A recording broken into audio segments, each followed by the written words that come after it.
Shri Jawahar Sarkar and my dear friends. I am really overwhelmed. It is such a huge honor, sir, for all of you to be here and do the Kolkata launch of the cricket timber of New India. I asked Professor Mishra that would there be a small Q&A after whatever I speak to you. He very kindly said, yes, there will be a brief question answer session.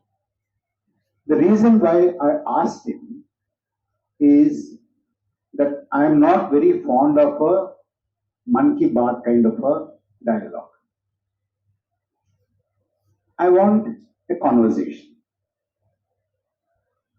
Thank you very much, Professor Mishra, for giving this opportunity.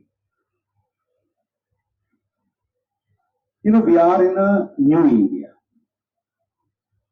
And new India, as Sri Sarkar had said, and Professor Bhatia Basu had said, and Professor Bandyopadhyay had said, has very distinct features. I will narrate a few of them to you. One, you know, it was not very easy for me to publish this book.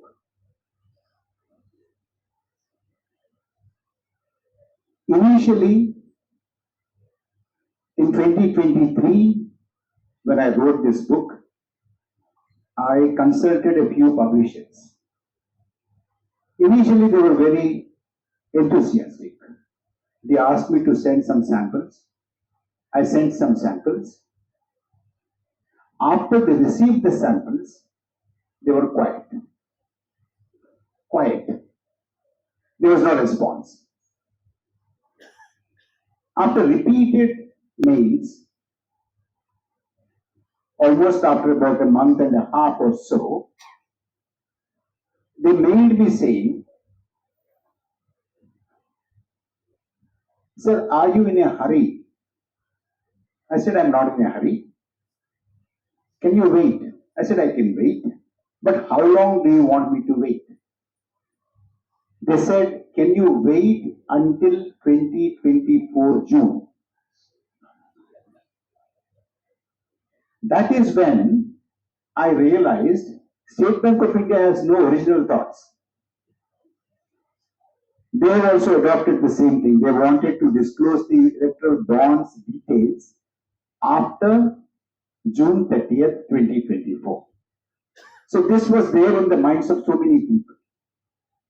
However, one publication came forward and they have done it. Now it is in different languages. Rights have been sold to Tamil, Telugu, Kannada. I think somebody has taken in Punjabi. Things are happening. The point that I'm trying to make is in New India, it is very difficult to be critical of the government. Government doesn't want you to be critical. They want you to buy whatever data that they put out, whatever argument that they put out, whatever narrative that they put out. The second thing is that in New India, it's very peculiar that organizations, platforms, individuals who had nothing at all to do with the long drawn freedom movement of this country claim that they are patriotic, that they are Deshbhakt. And not only that, claiming is all right, but they are marketing themselves as patriots. Not only that they are marketing, But there are so many people that I come across, intelligent people, educated people, they tell me, Parakala, whatever it is, they might be inefficient, there might be corruption here and there, but they're patriots. Some people are there to believe that these people are patriots. This is New India. The other thing is that New India has so much of inequality that 1% of our population, the top 1% of the population, corners 22% of the national income. And top 1% of our population holds 40% of its wealth. This is another characteristic of New India. There is one more characteristic of New India. That is, it has one of the largest, highest youth unemployment rate in the world. Is 24%. A small country, our neighboring country, Bangladesh, has only half of it, that is just 12%.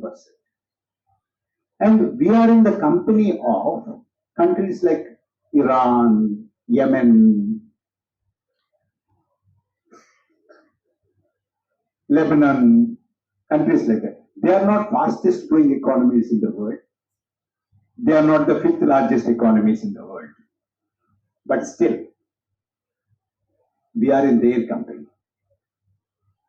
As Jawahar had said, we are 139 or 140 in per capita income. There's one more interesting feature of New India. That is, the government claims that we are now the fifth largest economy in the world, and we have become fifth largest economy after overtaking Great Britain. You must have heard about this. No, after I heard this claim, Professor Bandyopadhyay, I had a couple of questions. Question number one. United Kingdom is a developed country, isn't it? If United Kingdom is a developed country and India has overtaken a developed country, what should India be? A developed country? But then the Prime Minister says that he will make India into a developed country in 2047. How is this contradiction? You overtake a developed country and become the fifth largest economy in the world, but you would become, or the Prime Minister would make this into a developed country in 2047. To me, it looked absurd. I've also studied a bit of economics, but I just could not figure out what it is. And a developed country in 2047, fifth largest economy, but in the world hunger index, we are very, very low. But the government, the ministers, the ruling party, spokespersons, and the ruling party leaders say that the world hunger index is a hoax. It is not correct. It is an anti-India campaign by the Western institutions and international organizations. But on the one hand, they say there is no hunger. On the other hand, they give free 5 kilos of food grains ration to 81 crore people. And the government decides to give 81 crore people free ration for the next 5 years. So you are in the government. Normally, what do governments do? You're in the government, yes. But you see, normally what governments do, if there is a problem, the governments would say, let us announce a scheme and review it after 1 year. Normally that's how it is done, isn't it? If they have announced it for 81 crores, after 1 year, do 81 crore people need it? If they've announced 5 kilos of ration, do they need 5 kilos or more or less? This is a review. This is a normal process in any government. After that, they will adjust it. But this Prime Minister gave, announced for 81 crore people of India 5 kilos of free ration for 5 years at a time. Now, this has a message. The New India message is that for the next 5 years, you need free ration because you won't have income. He's decided. Because there are no jobs, because there are no incomes, because agriculture and the rural distress is so high that last financial year, Jawaharlal would know, the entire allocation for the Mahatma Gandhi National Rural Employment Guarantee Act scheme, the entire allocation for 1 year was exhausted in just 6 months. That is the deep crisis.